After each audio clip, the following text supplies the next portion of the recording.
Hello बच्चों, welcome to my channel Singh sir, जहां ढेर सारा सवालों का जवाब आपको मिलता है। आज हम नेक्स्ट टॉपिक शुरू कर रहे हैं अपना ई रूपीज़। आइए हम जानते हैं ई रूपी क्या है। इसको अभी जल्दी में ही 2 अगस्त 2021 को माननीय प्रधानमंत्री जी द्वारा जारी किया गया था।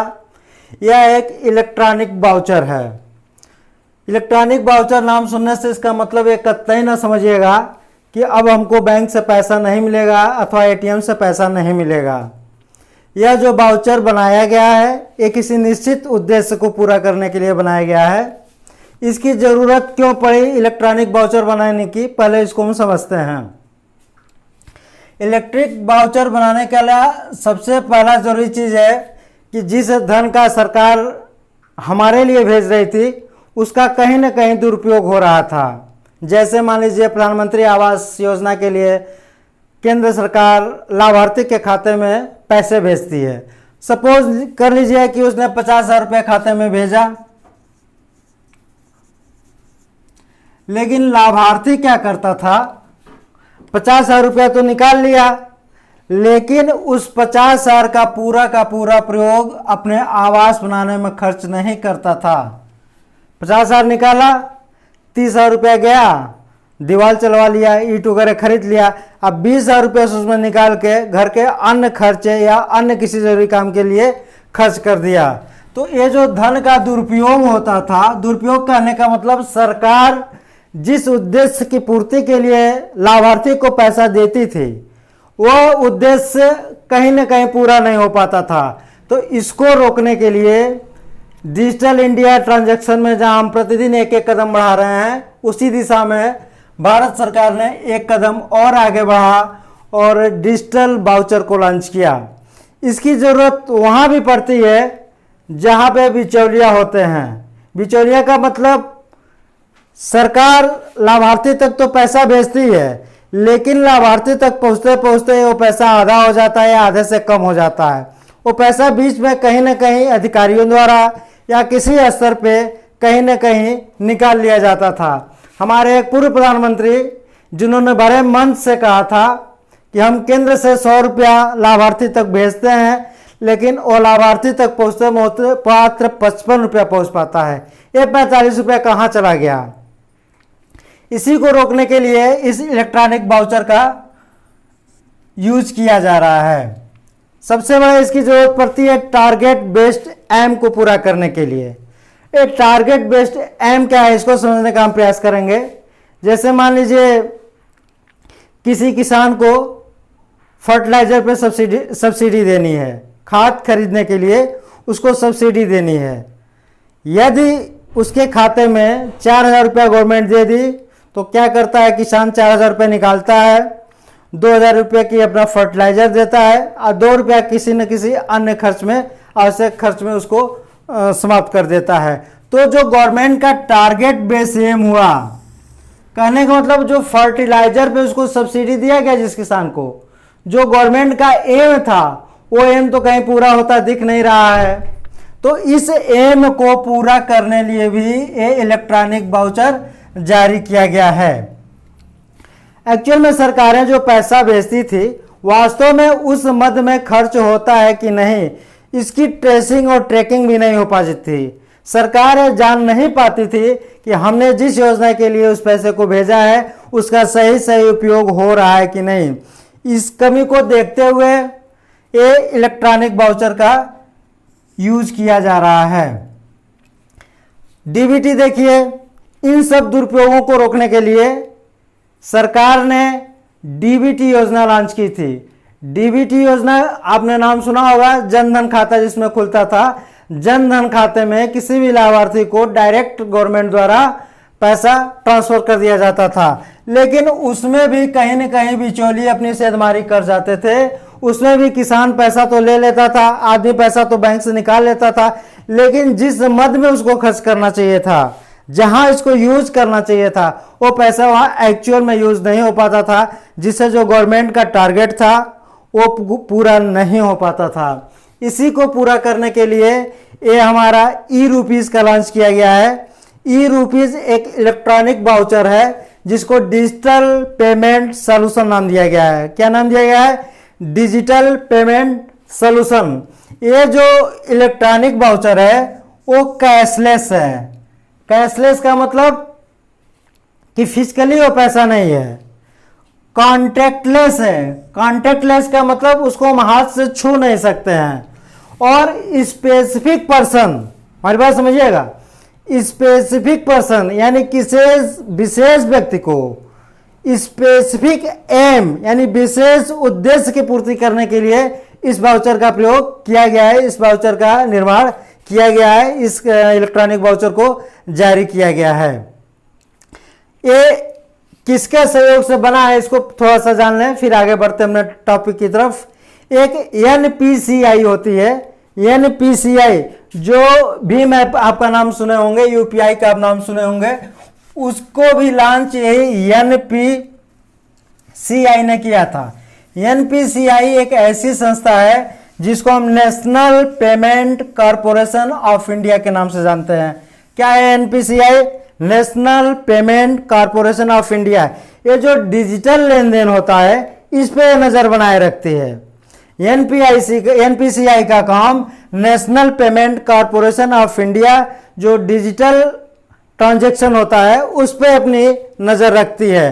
तो एनपीसीआई ने वित्तीय सेवा विभाग, स्वास्थ्य और परिवार कल्याण मंत्रालय, राष्ट्रीय स्वास्थ्य प्राधिकरण के सहयोग से ये इलेक्ट्रॉनिक वाउचर को जारी किया गया है। इलेक्ट्रॉनिक वाउचर कैसे काम करता है इसको समझने का प्रयास करेंगे। मान लीजिए सरकार ने आपको फर्टिलाइजर खरीदने के लिए 2000 का इलेक्ट्रॉनिक वाउचर जारी किया। अब ध्यान दीजिएगा, ये 2000 रुपये आपको नगद आपके खाते में ट्रांसफर नहीं कर रही है, वो आपको इलेक्ट्रॉनिक वाउचर के रूप में आपके मोबाइल पे भेजेगी, एक एसएमएस के द्वारा, जिसको शॉर्ट मैसेज सर्विस बोलते हैं, एसएमएस शॉर्ट मैसेज सर्विस के द्वारा, या क्यूआर कोड के माध्यम से। किसके माध्यम से? QR code. क्यूआर कोड जो यूपीआई पेमेंट करते हैं वो लोग जानते होंगे, एक खास तरह का एक क्यूआर कोड होता है जिसको हम क्विक रिस्पांस बोलते हैं, बहुत तेजी से काम करता है, इसको क्विक रिस्पांस बोलते हैं। एक क्यूआर कोड के माध्यम से आपके मोबाइल पे एक मैसेज, एक लिंक आ जाएगा, जो ही आप उसको क्लिक करेंगे तो एक क्यूआर कोड उसमें आ जाएगा। मान लीजिए किसी किसान को गवर्नमेंट ने सब्सिडी दिया फर्टिलाइजर के लिए, 2000 रुपये की सब्सिडी दिया, कहा ठीक है आप ये 2000 रुपये का क्यूआर कोड लीजिए और अब फर्टिलाइजर खरीद लीजिए, अपने खेत में डाल लीजिए। अब देखिए किसान के मोबाइल पे 2000 रुपये तो आ गया। अब किसान यदि सोचेगा चलो इसको हम 1000 रुपये का फर्टिलाइजर ले लेते हैं, 1000 रुपये का हम कपड़ा खरीद लेते हैं। गया किसान कपड़े की दुकान पे, दुकानदार से कहा भाई हमको 1000 रुपये के कपड़े दे दो और हमारे पास देखो ये 2000 का क्यूआर कोड है, इसका पेमेंट ले लो। दुकानदार जब देखता है क्यूआर कोड को, कहता नहीं भाई ये जो हमारी मशीन है इसको स्कैन नहीं कर पा रही है, ये हम इससे पेमेंट नहीं ले पाएंगे। फिर कहता है किसान भाई ये कौन सी बड़ी आफत आ गई, 2000 को तो हमको मिल गया, गवर्नमेंट ने हमको भेज दी है, लेकिन आप 1000 रुपये इसमें नहीं ले पा रहे हैं। तो दुकानदार कहे नहीं नहीं ये हमारी मशीन जो है इसको स्कैन नहीं कर पा रही है, ये आपके फर्टिलाइजर के लिए है, आप फर्टिलाइजर की दुकान पे जाएंगे तभी उसकी मशीन जो होगा आपको एक कोड अपना रिकॉर्ड कर पाएगी, इस कोड को अपना इससे पैसा ट्रांजैक्शन कर पाएगी। तो अंतोगत्वा किसान उस क्यूआर कोड का उपयोग किसके लिए करेगा? फर्टिलाइजर खरीदने के लिए कहेगा। तो इससे स्पेसिफिक व्यक्ति की, एक किसान की एक स्पेसिफिक एम को पूरा करने के लिए एक क्यूआर कोड जारी किया गया है। जैसे दूसरा एग्जांपल लेते हैं, जैसे मातृत्व स्वास्थ्य विकास में जो न्यू बेबी बॉर्न होता है उसकी देखरेख के लिए गवर्नमेंट पैसा देती है। पैसा पहले उसके अकाउंट में आता था, लेकिन अब वो पैसा उसके अकाउंट में न आके सरकार क्यूआर कोड के माध्यम से दे सकती है। क्यूआर कोड लेके जाएगा तो जहाँ पे उसके दवा के लिए जो चाहिए, जो दवा जिस दुकान पे मिलेगी, यह क्यूआर कोड उसी दुकान पे पेमेंट होगा, वहीं पे स्कैन होगा। बाकी कहीं चले जाइए किसी भी दुकान पे यह क्यूआर कोड वहाँ स्कैन नहीं हो पाएगा। तो कहने का मतलब 2000 का वाउचर यदि दवा के लिए है तो दवा के दुकान पे कैश होगा, खाद के लिए है तो खाद की दुकान पे कैश होगा, अन्य किसी जगह क्यूआर कोड कैश नहीं हो सकता, वो स्कैन नहीं हो सकता। अब इसकी महत्ता को आप समझ सकते हैं कि विशेष उद्देश्य की पूर्ति के लिए क्यूआर कोड स्कैनर जारी किया गया है या उसी दुकान पे जाके यह कैश हो पाएगा, ट्रांजैक्शन इसका हो पाएगा। इसमें होता क्या है, जैसे मान लीजिए बहुत जगह अभी कोविड-19 चल रहा है, इसके टीके के लिए उसको हेल्थ सेक्टर में पैसा देना है तो गवर्नमेंट क्या करेगी कि उसके मोबाइल पर जनरेट करेगी क्यूआर कोड। जाइए कोविड-18 के सेंटर पे जाइए, वहाँ पे इसको कैश करा के अपना काम कर लीजिए। जो ही जाएगा वो लाभार्थी कोविड-19 के हेल्थ सेंटर पे, वहाँ जो है उसका मशीन क्यूआर कोड को स्कैन करेगा। जो ही स्कैन करेगा लाभार्थी के मोबाइल पे एक ओटीपी जाएगा, ओटीपी पुनः उस हेल्थ वर्कर को बताएगा। जैसे ही ओटीपी डालेगा उसका ट्रांजैक्शन कंप्लीट हो जाएगा और वो आगे अपना काम कर सकता है। तो इसका यूज इसलिए किया गया कि जैसे मान लीजिए कोई गवर्नमेंट किसी व्यक्ति को हेल्थ सर्विस देना चाहती है, हेल्थ फैसिलिटी देना चाहती है, उसके स्वास्थ्य पे मान लीजिए 20,000 रुपये दे दी, उसका तबीयत खराब है कि फला व्यक्ति को 20,000 रुपया दिया गया तो 20,000 नगद न देके उसको क्यूआर कोड जारी करेगी। वह व्यक्ति क्यूआर कोड लेके जाएगा, उस दवा के ही दुकान पे वो कैश हो पाएगा, क्योंकि उसी के पास जो मशीन है उसका स्कैनर है, वो उसी को स्कैन कर पाएगा और ट्रांजैक्शन उसका पूरा होगा। अन्य किसी दुकान पे वो क्यूआर कोड स्कैन नहीं हो पाएगा। ये काम कैसे करता है इसको जानने का हम प्रयास करेंगे। केंद्र सरकार ने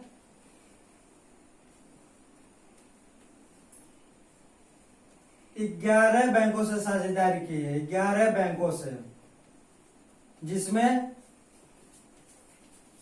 union bank, Punjab bank, IndusInd bank आदि बैंक है। 11 बैंक से अधिक है इसमें साझेदारी की है और भविष्य में इन बैंकों की संख्या बढ़ जाएगी। और साथ ही साथ में 1600 से ज्यादा स्वास्थ्य केंद्रों से करार किया है। 1600 से ज्यादा स्वास्थ्य केंद्रों से करार किया है। अब ये यूपीआई काम कैसे करता है, जो ई रूपी है, केंद्र सरकार अपने साझेदार बैंक, मान लीजिए पीएनबी है, पीएनबी से कहा कि हमको 5,000 रुपए का क्यूआर कोड चाहिए। अब पीएनबी बैंक क्या करेगा, सीधे एनपीसीआई को भेजेगा। किसको भेजेगा, एनपीसीआई को भेजेगा। एनपीसीआई से कहेगा कि हमको 5,000 का क्यूआर कोड का वाउचर जारी कर दीजिए। एनपीसीआई तुरंत कुछ ही सेकंड में, 1 सेकंड से अंदर ही 3 प्रति में इलेक्ट्रॉनिक वाउचर 5,000 का बनाएगा। 1 इलेक्ट्रॉनिक वाउचर अपने पास रखेगा और 2 प्रति वाला इलेक्ट्रॉनिक वाउचर सीधे बैंक को भेज देगा। कितने प्रति में, 2 प्रति में। और बैंक क्या करेगा, 1 प्रति सीधे बेनिफिशियरी को देगा, लाभार्थी को देगा। किसको देगा, लाभार्थी, जो लाभ पाने वाला है। और दूसरा प्रति सीधे सर्विस प्रोवाइडर को, जहां से सेवा लेना है, जहां से सेवा लेना है।